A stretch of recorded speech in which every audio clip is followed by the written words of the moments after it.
Puji Tuhan, selamat malam Bapak Ibu Saudara semuanya. Selamat berjumpa kembali malam hari ini dalam acara online discipleship ya. Oke, malam hari ini kita akan bersama-sama kembali untuk belajar firman Tuhan ya. Malam hari ini temanya adalah tubuhmu adalah bait sucinya ya. Tubuhmu adalah bait sucinya. Ini tema yang akan kita bahas pada kesempatan malam hari ini. Oke, yang sudah punya buku panduannya bisa dibuka ya. Nah, kita akan belajar bersama-sama pada malam hari ini ya. Nah, saudara, tadi dikatakan bahwa tubuhmu adalah bait sucinya. Amin. Nah, bicara tentang tubuh kita adalah bait sucinya, sekarang kita mengetahui ya bahwa bait suci ini begini loh ya. Ini saya kasih satu gambaran dulu ya tentang namanya bait suci ya. Nah, ini bait suci yang dibangun oleh Musa ya. Nah, bait suci yang dibangun oleh Musa. Nah, di sini ini temporer sifatnya. Ya, di sini ada kayak kemah gitu ya. Nah, tapi di luarnya ini dibagi menjadi 3 ya. Ada satu kotak panjang ini. Nah, ini yang disebut semuanya bait suci itu. Nah, di sini ada namanya halaman ya. Terdiri dari ada bejana pembasuhan, ada pelataran, ya, mezbah kurban bakaran, pintu gerbang ya. Nah, halaman itu atau pelataran ya. Nah, itu ada 3 perkakas di sini. Pintu gerbang ya. Nah, terus ada mezbah kurban bakaran dan ada pembasuhan. Maksud saya ada dua perkakas ya. Mezbah kurban bakaran dan bejana pembasuhan. Jadi bejana mezbah kurban bakaran itu untuk membakar binatang-binatang yang dipersembahkan untuk penebus dosa manusia. Nah, bejana pembasuhan itu untuk membasuh ya, untuk membasuh orang-orang yang mau masuk ke bait suci di sini ya, ataupun untuk membasuh orang-orang yang ada di halaman itu. Nah, di sini ada satu kotak yang kecil di tengah begini. Nah, saudara, kotak ini dibagi 2 ya. Nah, kotak yang agak panjang ini namanya ruang kudus. Di sini ada 3 perkakas, ada pelita atau kaki dian atau menorah ya. Nah, ini cabangnya ada 7. Hati-hati dengan menorah buatan orang Yahudi, itu ada 9 ya. Nah, saudara, pelita di sini ada 7 ya, ada 7 di sini, ini ada 7 corotnya. Lalu di sini sebelah kanannya itu ada meja roti sajian. Di sini ada 12, 6, 6 gitu ya. Jadi 12 itu mewakili dari 12 suku Israel di situ. Nah, di sini ada mezbah, tapi bukan mezbah pembasuhan. Di sini adalah mezbah dupa, ya, mezbah dupa. Yang dibakar di sini adalah ukupan mas menyamur baunya yang harum-harum itu. Ya. Nah, saudara, ini disebut ruang kudus. Enggak semua orang yang ada di halaman ini boleh masuk ke sini. Hanya mereka yang kudus. Ya. Nah, terus di sini ada tirai, saudara ya, ada tirai. Sejak dekatnya mezbah dupa ini ada tirai.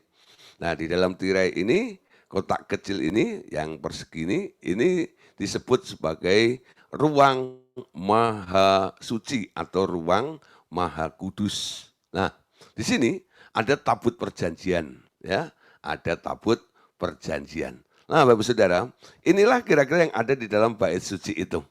Nah, saudara, nanti kita akan belajar lebih jauh kenapa mesti ada perabot dan semuanya itu, dan akhirnya sampai kepada tabut perjanjian. Di sini ada kerub ya yang melambangkan atau memberikan satu gambaran adanya komunikasi antara manusia dengan Tuhan.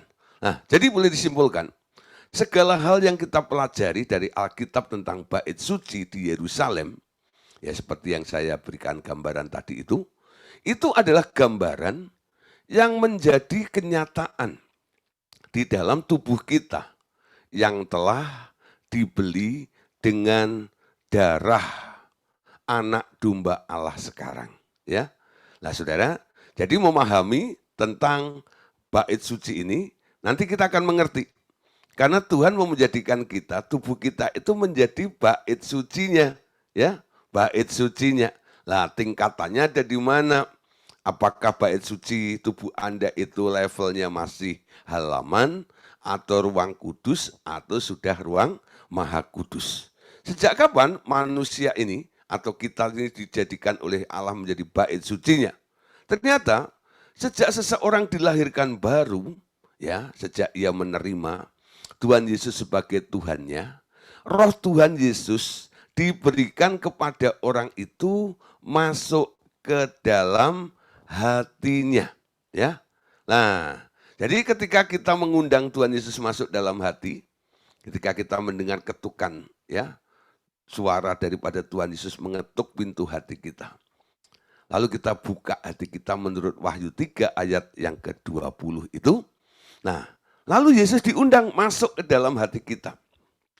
Ketika Yesus Anda undang masuk ke dalam hati Anda, nah disitulah saudara, ternyata apa yang terjadi. Ketika seseorang mengundang Tuhan Yesus masuk ke dalam hatinya, sekarang Roh Tuhan Yesus ya masuk ke dalam dirinya dan menjadi Tuhan atas hidupnya orang itu.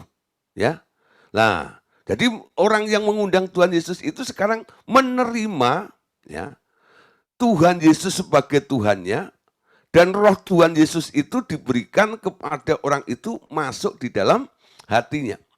Jadi semua orang yang lahir baru itu di dalam dirinya ada Roh Kristus namanya ya. Ya, ada Roh Kristus. Iman kita percaya kepada Yesus. Orang yang mengundang Yesus gara-gara percaya kepada Tuhan Yesus Kristus, sekarang dalam hatinya ada Roh Kristusnya. Ya. Nah, nanti harus bisa membedakan antara Tuhan Yesusnya dan Roh Kristus yang ada di dalam diri kita ini. Nah, Paulus ini membuat sebuah perbedaan dalam menyebutnya. Kalau dia menyebut Tuhan Yesus sebagai person atau pribadinya, dia sebut Tuhan Yesus Kristus, ya. Nah, tapi kalau menyebut roh yang ada di dalam dirinya, dia mengatakan adalah Kristus Yesus. Ya, Kristus Yesus. Jadi nanti kalau Anda membaca tulisan Paulus, Paulus itu apakah enggak salah nulis gitu ya? Kadang-kadang dia ngomong Yesus Kristus, kadang-kadang dia ngomong Kristus Yesus. Ya. Apakah itu sama? Tidak, Saudara. Ya. Yesus Kristus dan Kristus Yesus itu hal yang berbeda. Amin. Yesus Kristus adalah person, pribadinya yang sekarang duduk di sebelah kanan Allah Bapa, yang nantinya pada hari yang ditentukan oleh Bapaknya, dia harus turun ke muka bumi ini, mengangkat, menjemput orang-orang yang percaya, alias rapture itu, kedatangan Tuhan Yesus. Tapi ada yang tinggal di bumi ini, ada yang tinggal di hati manusia yang mengundang Yesus masuk ke dalam hatinya, yaitu Roh Kristus Yesus. Atau sering kita sebut sebagai Roh Yehova atau Roh Yahweh. Itu sama seperti ketika Tuhan Yesus membuat patung Adam, lalu menggembuskan ruah atau roh, nafasnya ke dalam hidungnya Adam itu. Apa yang masuk ke dalam diri Adam? Yang masuk adalah Roh Yahweh. Yang masuk adalah Roh Kristus atau Kristus Yesusnya itu. Ketika manusia jatuh dalam dosa, dalam Kejadian 6 ayat 3, nanti Anda Bapak Saudara bisa baca di situ ya. Rohku tidak akan tinggal selama-lamanya di dalam diri manusia itu karena manusia itu daging, betul? Nah, ada yang pernah masuk ke dalam patungnya Adam itu, sehingga Adam itu disebut makhluk yang hidup. Tapi ketika ada yang keluar dari Adam, Adam itu sekarang tidak disebut lagi sebagai makhluk yang hidup, tapi sekarang disebut sebagai daging. Manusia itu daging. Amin. Nah, saudara, menerima Yesus, percaya Yesus mendapat hidup, bukan? Di dalam Yesus ada hidup. Dan hidup itu adalah terang manusia. Bagaimana Anda bisa menerima hidup Yesus? Prosesnya sama. Seperti ketika kita melihat Allah mengerjakan dalam kehidupan Adam itu. Ya, mengundang Yesus, masukkan satu roh. Sehingga Anda sekarang bukan disebut daging lagi. Anda disebut manusia roh. Anda disebut manusia Allah. Anda punya kehidupan Allah di dalam diri Anda. Amin. Nah, artinya ada sesuatu sekarang yang tinggal di dalam dirimu itu. Ada sesuatu yang masuk dalam hidupmu itu. Ada sesuatu sekarang yang masuk di dalam tubuhmu itu. Amin. Nah, saudara, jadi sejak Anda percaya mengundang Tuhan Yesus sebagai Tuhan dan Juru Selamat, sekarang di dalam diri Anda ada Roh Tuhan. Yesus yang diberikan kepada orang itu masuk ke dalam hatinya. Amin. Nah, saudara, sejak itu pula tubuhnya, tubuh orang yang menerima Tuhan Yesus sebagai Tuhan dan Juru Selamat itu, sejak itu pula tubuhnya berubah menjadi bait suci Tuhan Yesus. Amin. Masuknya Roh Tuhan Yesus dalam hati orang itu membuat orang itu sekarang menjadi rumahnya Allah. Sehingga tubuhnya sekarang diubah, dijadikan bait suci Tuhan Yesus. Amin. Nah, hatinya menjadi ruang Maha Kudus. Jiwanya menjadi ruang kudus. Dan tubuhnya menjadi halaman luar bait suci. Amin. Tadi kan bait suci itu ada 3 bagian ya.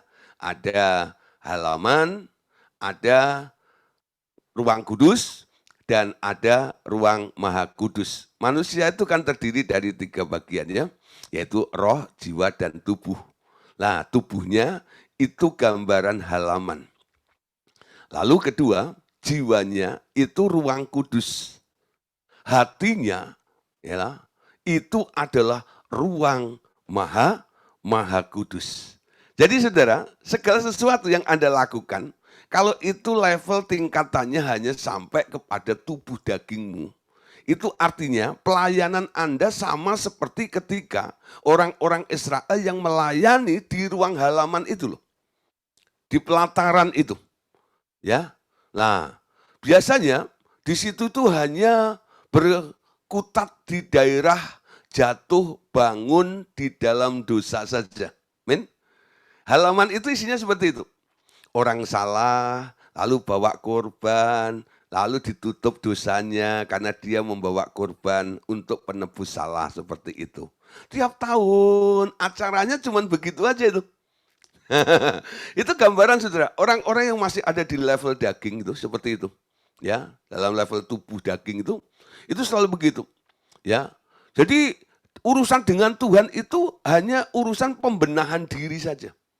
Jatuh, bangun, diampuni, jatuh, bangun, diampuni, jatuh, bangun, diampuni, jatuh, bangun, diampuni, jatuh, bangun, diampuni ya.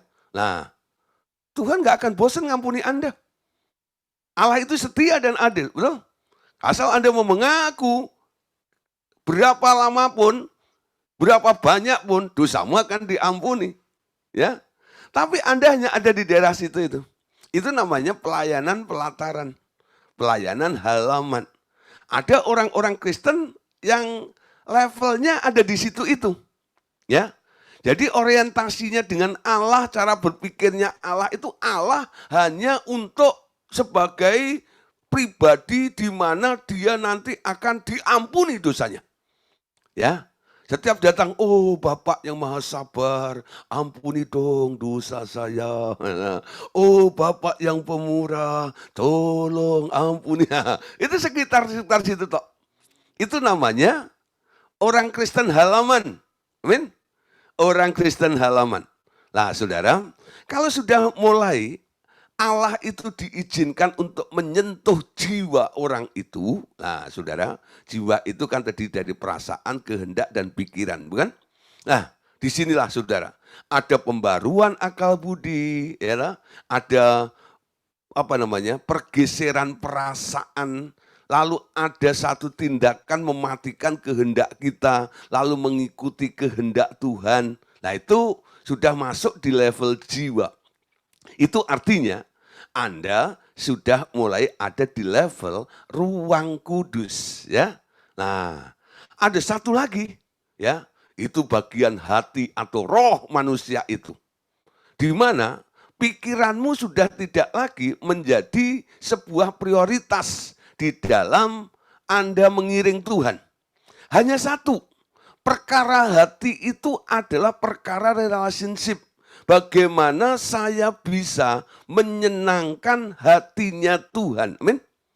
Kalau pikiran itu, jiwa Anda masih ada spekulasinya, betul? Anda melakukan sesuatu yang baik, kelihatannya untuk Tuhan, tapi tetap ambil untungnya, spekulasinya ada, ya. Tapi bicara tentang hati, itu sudah lepas dari hitung-hitungan dengan Tuhan. Amin. Nah, disitulah engkau berikan hatimu sampai kehendak Allah yang sempurna itu terjadi di dalam kehidupan Anda. Itu gambaran orang-orang Kristen yang sudah menjadi model bait suci tingkat ruang maha kudus. Sekarang pertanyaannya Bapak Saudara, kira-kira Bapak Ibu Saudara yang hadir malam hari ini, Anda level yang mana? Tipikal yang mana? Tipe yang mana? Bait Allah model halaman, bait Allah model ruang kudus, atau bait Allah model ruang maha kudus? Pengennya maha kudus, bukan? Tapi faktanya jawab sendiri. Ya, nah saudara, kalau Anda sudah tahu Anda ada di level yang paling luar disebut halaman itu, Anda harus membangun diri Anda, punya tekad supaya Anda naik level. Naik level sebagai bangunan atau bait Allah di tingkat ruang kudus itu. Amin. Nah, nanti diproses di situ. Sampai akhirnya Anda bisa melewati tirai pembatas itu. Disitulah saudara, Anda boleh menjadi orang Kristen yang model ruang maha kudus. Amin. Nah, lanjut saudara, ya. Oke, ya. Terus ketika Tuhan Yesus memasuki tubuh itu, nah, Ia membawa air yang hidup, yakni firman, dan berubah menjadi mata air yang terus-menerus memancar sampai hidup yang kekal. Oke? Nah, saudara, bicara tentang level tadi itu PR Anda sendiri, ya. Nah, buku 12 ini kan bicara tentang air hidup. Jadi kita akan mau masuk lebih, ya. Kenapa dia jadikan Anda sebagai bait sucinya itu? Ternyata dia masuk punya tujuan. Dia bukan masuk hanya asal masuk aja, tidak. Tapi ketika Tuhan Yesus masuk, ternyata Tuhan Yesus itu membawa air yang hidup, yaitu firman. Kalau Anda jeli atau teliti membaca Wahyu 3:20, di situ kan dikatakan, lihat aku berdiri di muka pintu sambil mengetok, ya. Barang siapa mendengar suaraku, membukakan pintu, maka aku akan masuk mendapatkannya.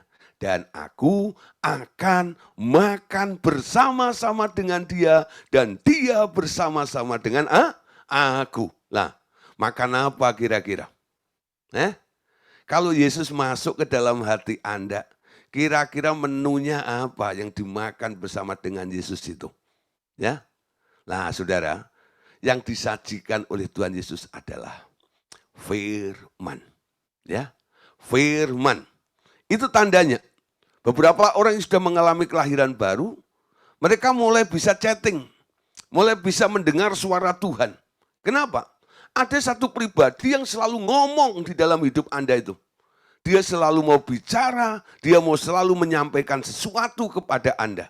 Nah, Orang yang mau mendengar, orang yang mau merespon, orang yang mau tahu tentang apa yang mau dikatakan oleh Tuhan Yesus yang ada di dalam hati Anda, itu artinya seperti orang yang melihat ada makanan, lalu menyendok, lalu dimasukkan ke dalam mulutnya. Alias ciak atau makan. Betul? Itu namanya makan. Amin. Lah, makan apa? Makan firman. Seberapa yang Anda makan? Sekuat perut Anda. Ya.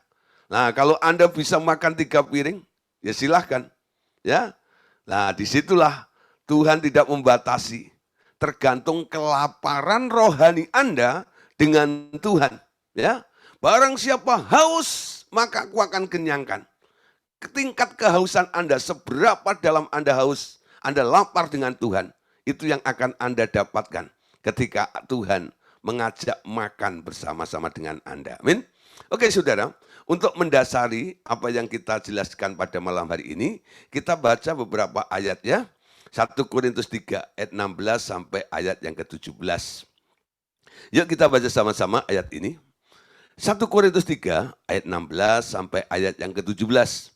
Tidak tahukah kamu bahwa kamu adalah bait Allah dan bahwa roh Allah diam di dalam kamu? Jika ada orang yang membinasakan bait Allah, maka Allah akan membinasakan dia. Sebab bait Allah adalah kudus dan bait Allah itu ialah kamu. Amin. Jadi, Rasul Paulus ini memberitahu dan mengingatkan kepada kita semuanya malam hari ini. Tidak tahukah kamu bahwa kamu itu adalah bait Allah dan roh Allah diam di dalam kamu. Amin. Nah saudara, kalau Anda melihat ada orang yang tidak sadar bahwa dia itu tubuhnya adalah baitnya Allah dan roh Allah diam di dalam dirinya, Anda boleh pakai ayat yang ditulis oleh Rasul Paulus ini untuk mengingatkan sahabat kita, teman kita, keluarga kita, saudara kita. Ya, tidak tahukah kamu bahwa tubuhmu adalah baitnya Allah. Amin.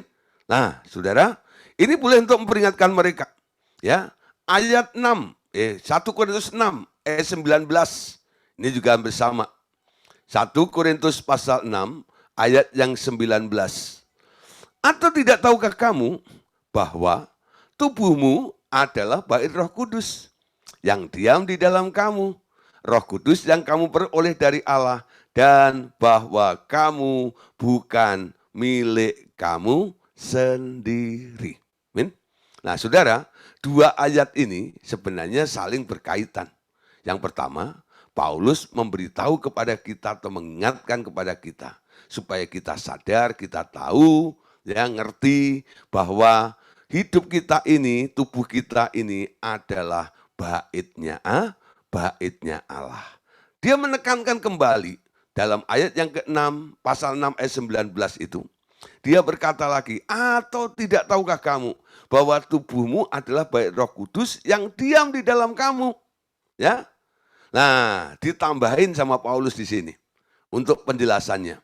Kenapa tubuh Anda ini dipakai oleh Allah untuk menjadi bait Roh Kudus itu? Roh Kudus yang kamu peroleh dari Allah dan bahwa kamu bukan milik kamu sendiri. Ketika dia masuk lalu take over, ambil alih hidup Anda. Sehingga hidupmu ini sekarang dipakai untuk menjadi bait sucinya Allah itu.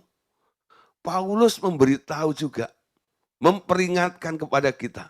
Kalau tubuhmu itu baitnya Allah karena dia telah masuk ke dalam hatimu, di dalam hidupmu itu, sekarang Anda harus sadar bahwa kamu bukan milik kamu sendiri. Nah, miliknya siapa sekarang? Ya, miliknya siapa tubuhmu ini? Sekarang miliknya dia yang telah membayar, yang telah menebus hidup Anda dari cengkraman si iblis. Ya. Jadi dia beli Anda, betul? Dengan apa dia beli? Dengan dolar. Dengan euro? Enggak. Dia beli dengan darah yang mahal sekali. Ya, harganya telah dibeli dengan lunas oleh Tuhan Yesus. Ya, di kayu salib dia membayar semua hutang Anda kepada si iblis itu, sehingga iblis tidak bisa menuntut kita kembali. Nah, setelah kita dibeli, dibebaskan dari si iblis ini, dia yang membeli itu sekarang, ya, dia ingin memiliki hidup Anda. Amin. Saya ambil contoh, saudara, ya. Satu kali mungkin Anda jalan-jalan gitu ya. Lalu Anda melihat ada barang yang bagus gitu ya. Lalu Anda lihat-lihat gitu ya. Terus Anda pegang, lalu Anda tanya kepada pemilik toko itu, "Pak, ya, ini dijual." "Oh iya, ini dijual. Harganya berapa?" "Oh sekian juta," segala macam. Lah Anda punya duitnya, lalu Anda beli ya. Mungkin harganya 20 juta gitu ya. Anda beli, jas. Anda bayar 20 juta kepada pemilik toko itu. Nah, ketika Anda sudah mulai membayar, barang itu diserahkan kepada Anda, bukan? Nah, barang itu miliknya siapa? Milik Anda. Kenapa? Sebelum Anda membayar 20 juta, barang itu miliknya orang lain, bukan? Milik pemilik toko itu. Tapi ketika Anda sudah bayar 20 juta, barang itu milik yang membayarnya, yaitu Anda, betul? Nah, sekarang sama dengan hidup kita. Ketika kita ditebus, dibayar oleh Tuhan Yesus, seyogyanya, selayaknya, Tuhan Yesus juga punya hak dong untuk bersikap seperti Anda ketika membeli sesuatu itu ya. Langsung memiliki Anda, betul? Tapi saudara, Allah itu menghargai free will Anda. Ya, di dalam diri manusia itu kan dikasih namanya kehendak bebas, betul? Kemauan itu. Nah, dia menghargai. Ya, kalau enggak, nanti manusia itu kayak benda yang Anda beli itu loh. Ya, pindah-pindah tergantung siapa yang menang ordernya gitu ya. Nah saudara, manusia enggak begitu. Manusia diberi free will oleh Allah untuk memilih di situ. Makanya ketika Anda telah ditebus oleh Allah, lalu Allah mulai ngobrol dengan Anda. Kamu sudah aku merdekakan dari dosa. Aku sudah bebaskan dari cengkraman si iblis, ya. Sekarang kamu sudah merdeka, free, betul? Nah, oleh sebab itu, ya, sekarang aku menawarkan kepadamu, kalau kamu pengen balik ke tuanmu yang lama, ya silahkan, itu hakmu. Kalau kamu ingin merdeka, ya toh, nggak ada yang memiliki kamu, mau semau kamu sendiri, ya silahkan, ya. Tapi kalau boleh, aku punya saran. Bagaimana kalau ikut aku? Ya, bagaimana kalau ikut aku? Nah, kalau kamu berani menjawab, aku mau ikutmu, ikut engkau Tuhan, kamu kehilangan hak atas hidupmu, betul? Kamu menjadi milikku. Karena kamu sudah menyatakan mau ikut aku. Amin. Nah saudara, siapa di sini yang pernah dengan lantang, dengan gagah, ya, berkata, Tuhan, aku mau ikut engkau. Gitu, ada? Saya mau ikut Yesus. Wow. Suaranya sampai gemeter, gemeter, gemeter, gemeter, gemeter. Saya mau ikut Yesus. Wow. Ya. Sampai selama-lamanya. Gitu ya. Hei, ketika Anda berkomitmen seperti itu, ada konsekuensinya, bukan? Konsekuensinya apa? Ketika Anda menyatakan mau ikut dengan Tuhan Yesus, Anda sekarang menjadi miliknya Yesus. Loh, Anda nggak punya hak lagi atas hidup Anda. Nah, sadar atau tidak? Ya, wah saudara, waduh Pak, dulu nggak dijelaskan kayak begini. Nah, itulah kesalahannya. Tapi nggak apa-apa, ya. Tuhan itu maklum juga. Kalau Anda ngomong dan Anda belum akil balik, nggak ngerti apa yang Anda ucapkan, Nah, kadang-kadang Tuhan yang senyum-senyum aja. Kamu ngomong nggak ngerti maksudnya kan, gitu ya. Coba ya kalau kita punya anak kecil gitu, lalu dia ngomong sendiri, tapi dia nggak ngerti nih apa yang diomongin gitu.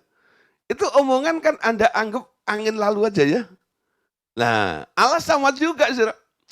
Ke dalam ketidakmengertian Anda ketika dengan emosi Anda berkata, aku ikut Tuhan, aku gini-gini kalau macam. Tuhan bilang, weleh, weleh, weleh. Aku lihat saja nih, sampai kapan itu ya. Nah, Anda nggak langsung dijitak, digetok kalau Anda melanggar, enggak. Kenapa?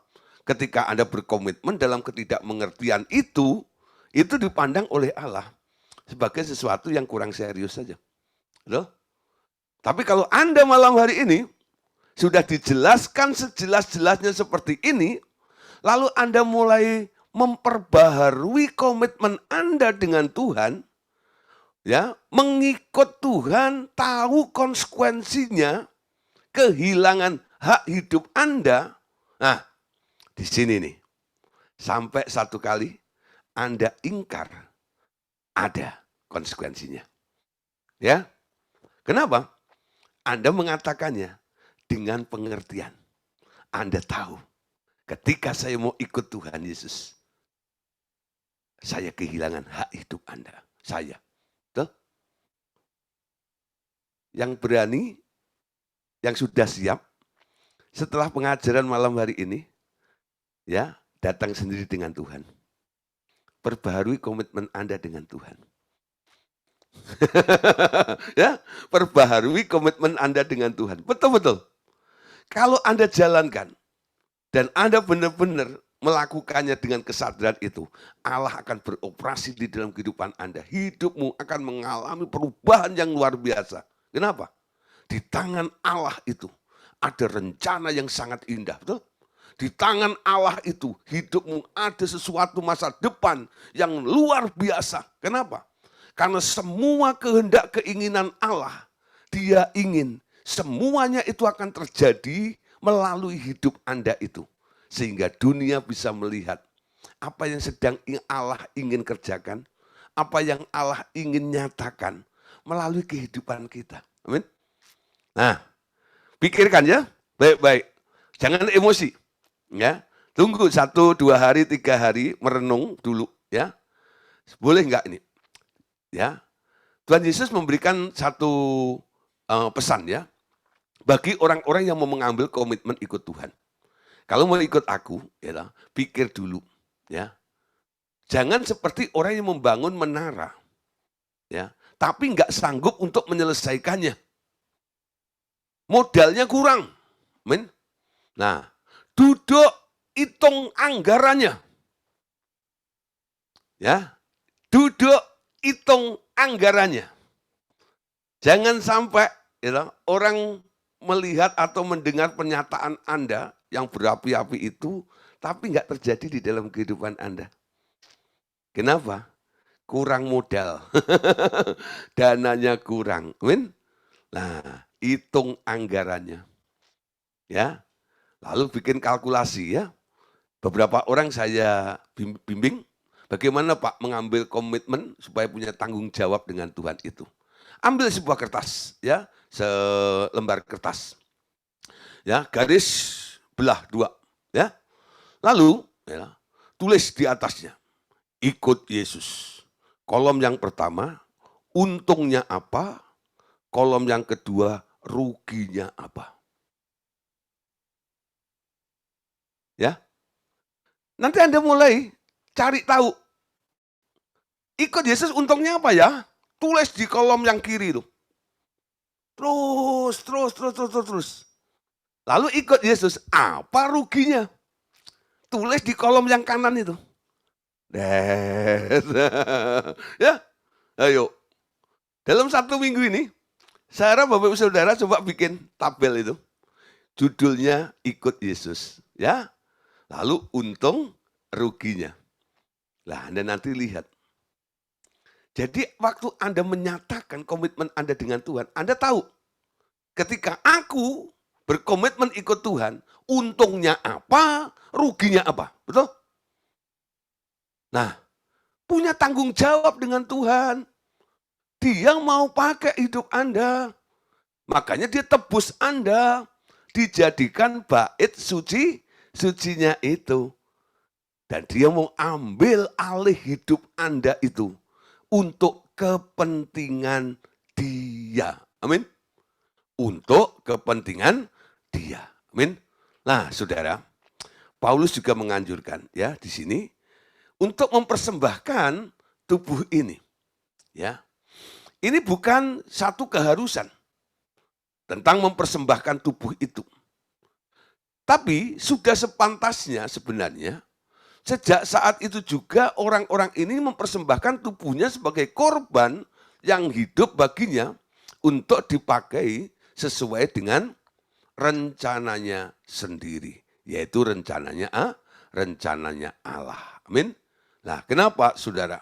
Karena Roma 11 ayat 13 ayat 36 dikatakan, sebab segala sesuatu adalah dari Dia, oleh Dia, dan kepada Dia, bagi Dialah kemuliaan sampai selama-lamanya.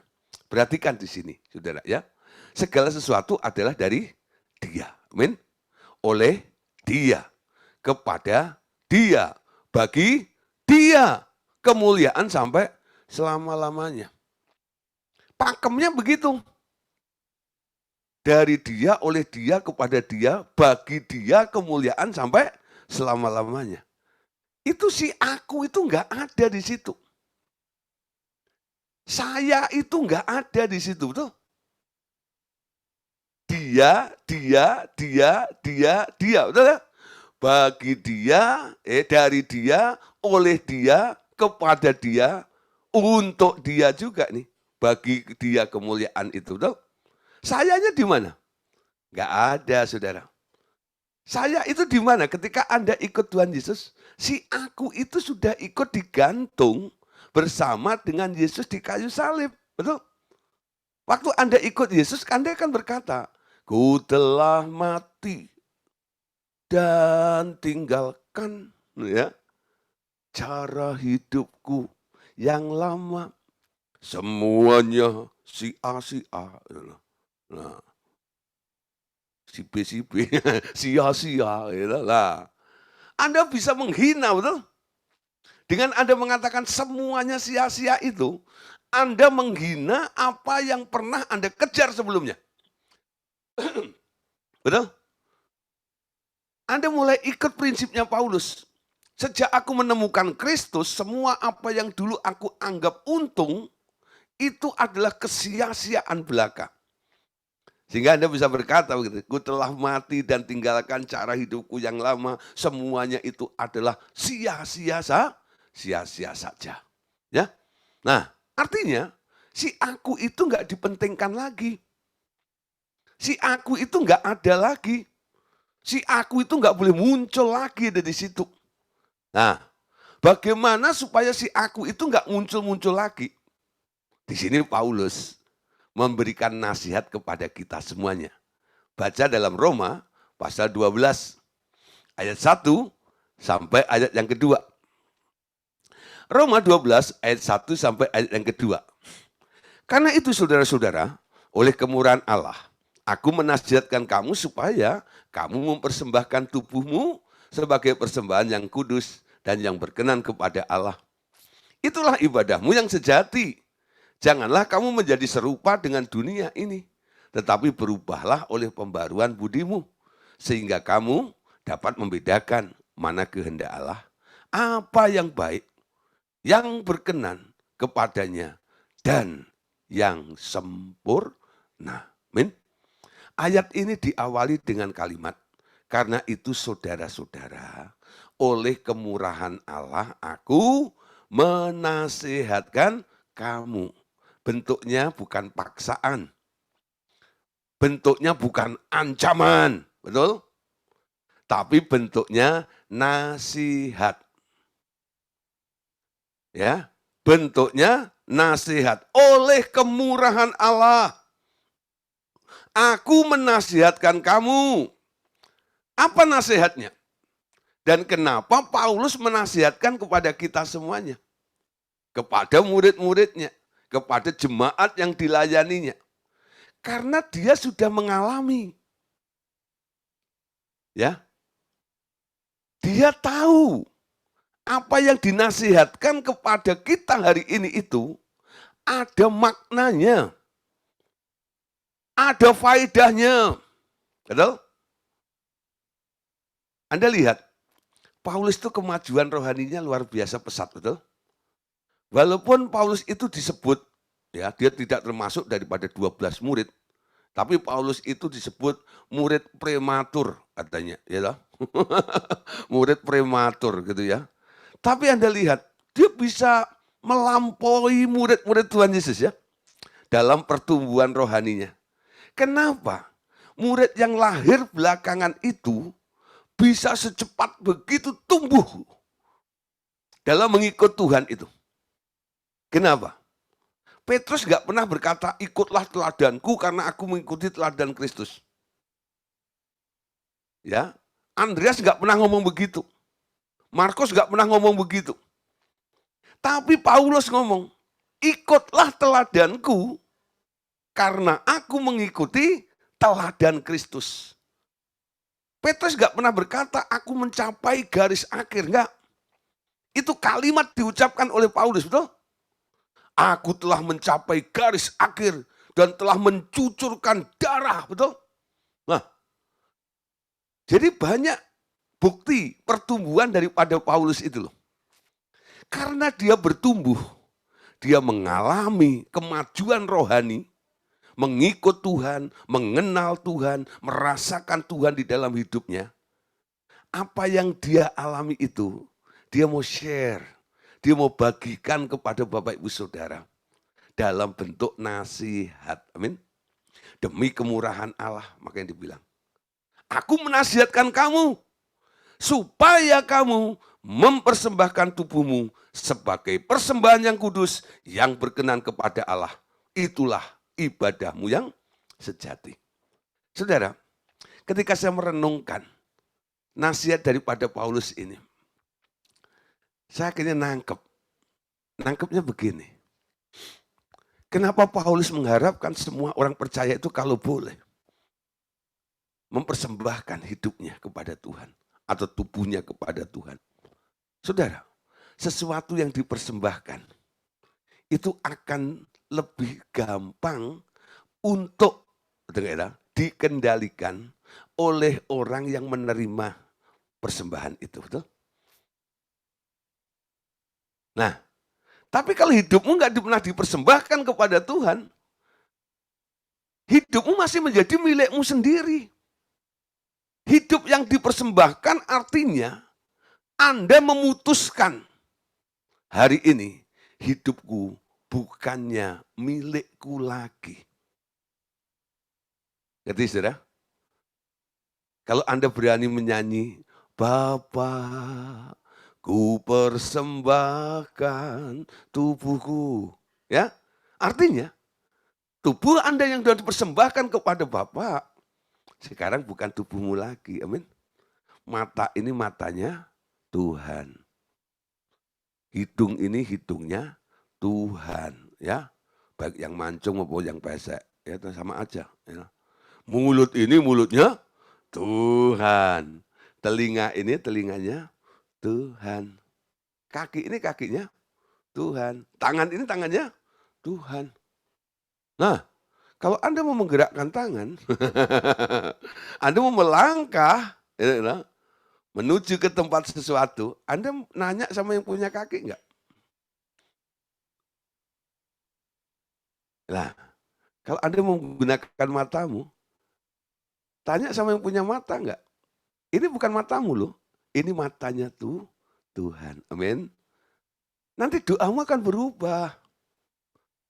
Tuhan, Engkau mau lihat apa melalui mata ini? Tuhan, Engkau mau mencium apa melalui hidung ini? Tuhan, Engkau mau dengar apa melalui telinga ini? Tuhan, Engkau mau mengerjakan apa melalui tangan ini? Nah, doamu seperti itu. Sangat indah, betul? Anda nggak usah melongong, oh Tuhan pakai aku, oh gini, gini, gini. Dengan hidupmu Anda persembahkan kepada Tuhan, otomatis kehendak Allah akan terjadi di dalam kehidupan Anda. Kenapa? Dia yang punya mata, dia mau melihat dengan matanya, betul? Dia yang punya mulut, dia mau ngomong melalui mulutnya yang nempel di dalam hidup Anda itu. Nanti sudah Anda lihat, omonganmu akan berubah. Cara memandangmu akan berubah. Cara bereaksimu akan berubah. Kenapa? Yang mengendalikan bukan Anda lagi. Yang mengendalikan dia. Yang punya tubuh di dalam hidup Anda itu. Amin. Nah, saudara, dia mau bergerak di dalam hidup ini. Tanpa ada bantahan. Ya. Karena apa? Hanya ada satu yang memiliki. Dia yang memilikinya. Amin. Tadi dikatakan, ketika Tuhan Yesus masuk ke dalam tubuh kita, dia tidak hanya masuk orang tok, enggak. Tapi dia membawa air hidup. Amin. Nah, untuk apa Tuhan Yesus masuk ke dalam diri kita membawa air hidup itu? Ya. Sejak dia masuk ke dalam diri orang percaya, ia membawa serta juga firman-Nya. Atau bahkan dirinya sendiri adalah firman. Firman itu tak lain adalah air yang hidup yang dijanjikannya bagi semua orang yang menerima dia. Amin. Nah, firman itu adalah air hidup yang dijanjikan bagi semua orang yang menerima dia. Nah, kemarin ada pertanyaannya Pak Daniel itu tentang Yohanes 7 ayat 39 itu ya. Persamaannya Pak, di sini kita jawab malam hari ini. Memang dalam Yohanes pasal 7 ayat yang ke-39 dikatakan bahwa itu adalah tentang Roh Kudus yang dijanjikan bagi semua orang yang percaya. Nah, di sini antara air itu sebenarnya sama dengan firman dan Roh Kudus. Itu tidak terpisahkan. Jadi kalau kita bicara air, kita juga bicara firman, nah kita juga bicara Roh Kudus, bukan? Anda lihat ya, Roh Kudus disebut aliran-aliran yang keluar dari tahta Allah Bapa, betul? Nah, apa yang mengalir? Ya air lah, betul nggak ya? Walaupun itu air secara roh. Nah, Roh Kudus itu juga air. Nah, saudara, jadi bicara tentang air, nanti kita tahu. Dan nanti hubungannya apa? Antara air Roh Kudus, air firman dari Yesus, dan air dari perkataan orang-orang yang telah menerima Tuhan Yesus. Di sini, Bapak Saudara, bila kita atau Anda yang berkata-kata, perkataan itu keluar dari hatimu sendiri. Itu adalah perkataan biasa yang tak berkuasa, ya. Orang sekarang bilang omdo, omong doang, ya. Tapi bila Roh Kudus telah mengubah hatimu menjadi baru, maka kata-kata yang keluar adalah kata-kata yang berasal dari Roh Kudus. Barulah perkataan itu menjadi air yang hidup. Kemarin, Bu Saudara, ketika kita belajar tentang air yang hidup, ya, saya kasih contoh tentang mendoakan orang ya. Kadang-kadang Bapak Saudara menyaksikan ketika kami melayani baik di bengkel rohani atau mendoakan orang-orang sakit di rumah atau di gereja, saya kadang-kadang pakai ya, aku cuci dengan air yang hidup. Terus aku gelondor dengan air. Air itu terus tercurah, semakin deras dalam nama Tuhan Yesus. Mencuci sampai bersih, sampai habis. Ayo cepat. Ayo terus Bapak Surgawi alirkan lebih deras lagi air itu. Ada ngomong begitu ya. Nah saudara, kenapa saya ngomong seperti itu? Saudara, itu bukan hanya seperti kayak pakem atau satu model gitu. Ada orang-orang pokoknya kalau mendoakan orang itu mesti ngomong gitu aja gitu ya. Enggak saudara, gitu. Anda harus menangkap dulu dari Tuhan. Pertama ya, ketika Anda berhadapan dengan orang sakit, Anda jangan berpikir sendiri mau apa. Enggak, ini bukan pekerjaan Anda, ini pekerjaannya Tuhan. Amin. Nah, Anda tanya sama Tuhan yang punya pekerjaan ini. Tuhan, kenapa orang itu? Tuhan mau apain orang ini? Nanti Anda akan menangkap. Ya, Tuhan akan memberikan arahan-arahan. Ketika Tuhan memberikan arahan, Anda mulai menangkap. Anda ngerti ya? Siapa sekarang yang mulai menguasai hidup Anda? Bukan diri Anda. Anda ada dalam tuntunan. Ya, ada inspirasi yang menuntun Anda untuk melakukan sesuatu tanpa Anda berpikir mau lakukan apa terhadap orang yang Anda layani di depan Anda itu. Itu namanya Anda dikendalikan oleh pribadi lain, bukan? Karena Anda tanya sama Tuhan, yang mengendalikan Anda siapa? Ya Tuhan, betul? Lah di situ, saudara, ya. Nanti Tuhan akan mau ngapain gitu-gitu, lah. Apa yang Tuhan mau nyatakan gini kalau mulutmu hanya ngomong saja. Ketika Anda mengucapkan perkara-perkara yang Tuhan pengen ucapkan itu, omonganmu akan powerful. Akan berkuasa. Beda dengan omongan yang keluar dari track karena Anda berpikir. Ya, toh? Ya itu beda. Ya. Perkataan yang keluar dari otakmu, ya toh? Karena Anda berpikir, itu no power. Nggak ada kuasanya. Tapi apa yang diinspirasikan, diwahyukan oleh Allah, itu namanya rema. Amin. Yesus berkata manusia bukan hidup dari roti saja, tapi dari setiap perkataan yang keluar dari mulutnya Allah. Ya, nah saudara, mulai belajar. Oleh sebab itu, ketika Yesus masuk dalam hidup Anda itu, dia membentuk satu cadangan air di dalam diri Anda. Sehingga setiap orang percaya harus sadar dalam dirinya ada sumber. Yaitu Yesus sendiri yang ada di dalam dirimu itu, dia adalah sumber kehidupanmu. Amin. Dia ada di dalam dirimu. Ya. Dia ada di mana? Di dalam diri saya. Nah, di dalam hati saya, di dalam hidup saya, kesadaran Anda, adanya Tuhan Yesus di dalam diri Anda itu yang disebut mata air. Betul? Itu yang disebut mata air. Ngerti istilah maksud saya ya? Itu yang disebut mata air. Yesus masuk dalam hati Anda, di dalam diri Anda.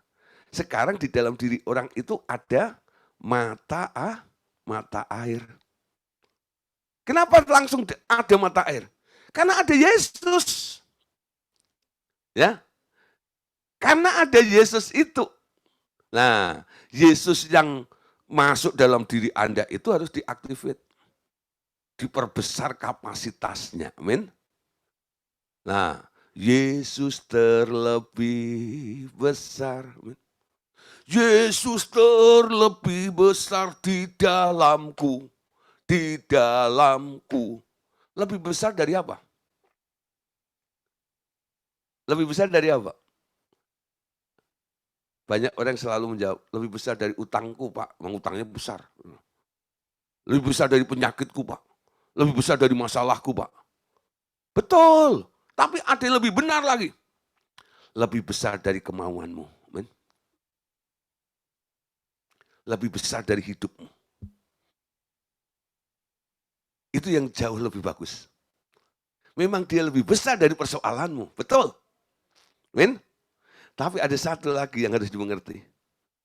Dia sudah masuk dalam hidupmu sebagai benih itu. Ditumbuhkan. Sampai besar. Melampaui hidupmu sendiri. Sehingga Anda bisa berkata seperti Paulus. Hidupku bukannya aku lagi. Tapi Kristus yang ada di dalamku. Amin. Dia harus makin bertambah. Aku harus makin berkurang. Itu slogannya Yohanes Pembaptis. Nah, mengutamakan Tuhan dalam kehidupan kita ini. Mata air itu harus dikembangkan di dalam kehidupan kita semuanya. Amin. Yohanes 4 ayat 13. Baca ya. Yohanes 4 ayat 13. Jawab Yesus kepadanya, barang siapa minum air ini, ia akan haus lagi. Tetapi barang siapa ya tetapi barang siapa minum air yang akan kuberikan kepadanya, ia tidak akan haus untuk selama-lamanya. Sebaliknya, air yang akan kuberikan kepadanya akan menjadi mata air di dalam dirinya, yang terus-menerus memancar sampai kepada hidup yang kekal. Amin. Nah, saudara perhatikan di sini. Air yang kuberikan kepadanya akan menjadi mata air di dalam dirinya, yang terus-menerus memancar sampai kepada hidup yang kekal. Bagaimana saudara memaksimalkan mata air ini? Mata air itu kan air itu kan firman, betul? Seberapa banyak Anda chatting dengan Tuhan? Nah, siapa yang masih mengerjakan PR chattingnya? Jangan-jangan sudah lupa. Ya, siapa yang tiap hari chatting? Lalu hasil chattingnya itu disimpan.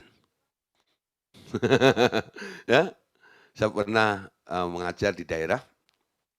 Saya 3 hari di situ. Lalu saya bilang hari pertama, ya saudara, ya hari ini ya selesai pemuridan, ada PR bagi murid-murid.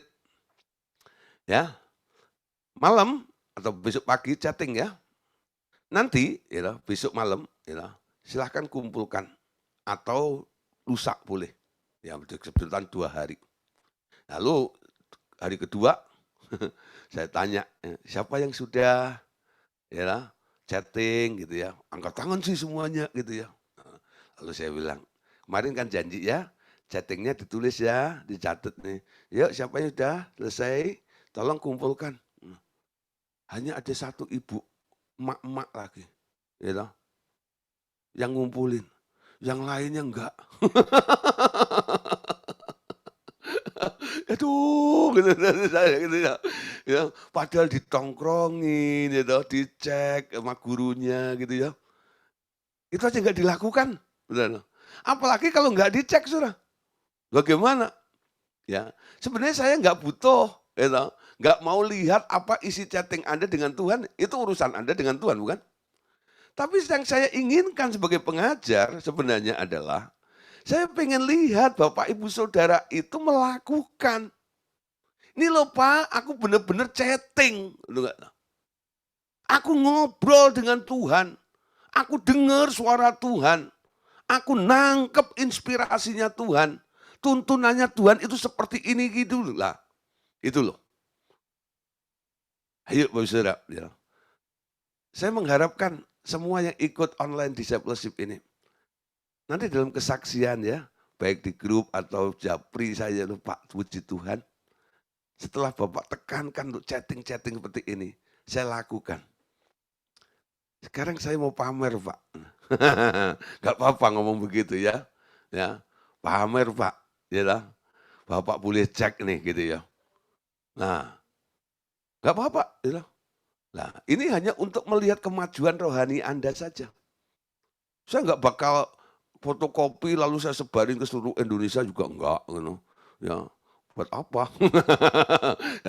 Oke gitu ya. Nah, nanti saya bisa ngobrol dengan Anda, kamu kok dapat begini ini gimana gitu. Lah saudara, hidup Anda jadi excited loh. Hidup yang bersemangat mengalir terus itu membuka aliran-aliran itu semakin besar. Pancarannya semakin besar dalam hidup Anda itu. Mata air itu kapasitasnya semakin besar. Kenapa? Omongan atau perkataan Allah itu air terus, air terus, air terus. Anda lihat ya, kalau musim hujan seperti ini gitu, kalau macam itu mata air membual luar biasa, betul? Beda dengan musim kemarau, betul? Nah, pernah terjadi ya, berapa tahun yang lalu, itu musim kemarau panjang sekali. Apa yang terjadi saudara? Mata air kering semuanya. Lalu yang hoki siapa? Tukang bor, pompa air, itu enggak toh? Ngebor air dulu. Betul, itu sampai ngantri. Loh, di kompleks saya itu, saya udah daftar gitu, dapat urutannya itu 2 bulan lagi. Gitu, hebat gitu ya. Wah itu loh, bener-bener cuan dia, gitu, hoki itu, ya. Nah, kenapa? Karena ketika terjadi kemarau panjang itu, mata airnya kering. Tapi ketika hujan lebat seperti ini, mata airnya melimpah, bukan? Semakin kita banyak chatting, semakin banyak dengar firman, segala macam itu akan membuat kapasitas air yang ada di dalam diri Anda itu cadangannya semakin banyak, amin. Semakin banyak. Nah, yang punya banyak akan dituntut banyak, betul? Yang punya sedikit akan dituntut sedikit. Itu artinya apa? Kalau kapasitas cadangan Anda di dalam diri Anda itu banyak, nanti Tuhan akan mempercayakan perkara-perkara besar di dalam hidup Anda. Banyak proyek-proyek Allah yang dipercayakan kepada Anda. Kenapa? Ada stoknya yang bisa dibagikan, disalurkan kepada mereka. Tapi kalau Anda nggak punya apa-apa sama sekali, cadanganmu semakin turun, bahkan semakin kering ya mata airnya. Lalu lalu ada orang yang minta tolong dengan Anda. Apa yang bisa Anda tolong dengan dia? Umpama ya, Anda lagi sedang uring-uringan, sedih, kecewa gitu. Lalu ada orang yang kecewa, marah datang pada Anda, minta nasihat kepada Anda, minta didoain oleh Anda, minta dihibur oleh Anda. Jawaban Anda apa? Oh kita senasib ya. Gitu. Itu jawaban apa itu? Eh, siapa yang pernah jawab begitu? Halo, jujur. Eh, kebetulan ada orang curhat mau begini dengan Anda begitu, lalu Anda bilang, sama dong. Ada nggak yang begitu? Eh, ayo, mau sharing, saling membagikan beban. Sharing kok saling membagikan beban, macam ya. Nah, saudara, kalau Anda pernah lakukan seperti itu tuh menunjukkan, ya toh, bahwa mata airmu kering, betul nggak itu? Sehingga Anda nggak bisa membasahi, menolong orang di sekitar Anda. Amin. Itu seperti garam yang kehilangan asinnya. Amin. Nah, lama-lama orang akan bilang, ngapain gua minta nasihat pada dia. Betul? Anda garam yang terbuang, diinjak-injak, nggak berguna lagi. Amin. Nah, harus ada asinnya, harus beda ya dengan orang yang lain itu. Amin. Nah, saudara pastikan pancaran mata air di dalam diri Anda itu semakin membual, semakin besar kapasitasnya. Amin. Nah, hubungannya dengan Yohanes pasal 7 ayat 38 sampai ayat 39. Nah, di sini dikatakan, barang siapa percaya kepadaku seperti yang dikatakan oleh kitab suci, dari dalam hatinya akan mengalir aliran-aliran air hidup. Yang dimaksudnya ialah roh yang akan diterimanya oleh mereka yang percaya kepadanya. Sebab roh itu belum datang karena Yesus belum dimuliakan. Ya. Nah, saudara, jadi 2 ayat ini tadi dijelaskan di atas ya. Bila Anda yang berkata-kata, perkataan itu keluar dari hatimu sendiri. Adalah perkataan biasa yang tak berkuasa. Tapi bila Roh Kudus telah mengubah hatimu menjadi baru, maka kata-kata yang keluar adalah kata-kata yang berasal dari Roh Kudus. Itulah yang disebut aliran-aliran air yang hidup itu. Barulah perkataan itu menjadi air yang hidup. Amin. Bapak Saudara, malam hari ini ya kita membahas 2 bagian ya. Yaitu pertama, Anda harus sadar bahwa tubuhmu adalah bait sucinya. Yang kedua, Paulus menganjurkan untuk kita mempersembahkan hidup kita. Supaya apa? Allah mengisinya dengan air yang hidup, yang semakin melimpah di dalam kehidupan kita semuanya. Oke, puji Tuhan. Sampai di sini dulu. Besok kita akan lanjutkan ya tentang tubuhmu bait sucinya. Anda adalah imamnya ya yang kita bahas besok. Oke, Tuhan Yesus memberkati kita semuanya. Amin.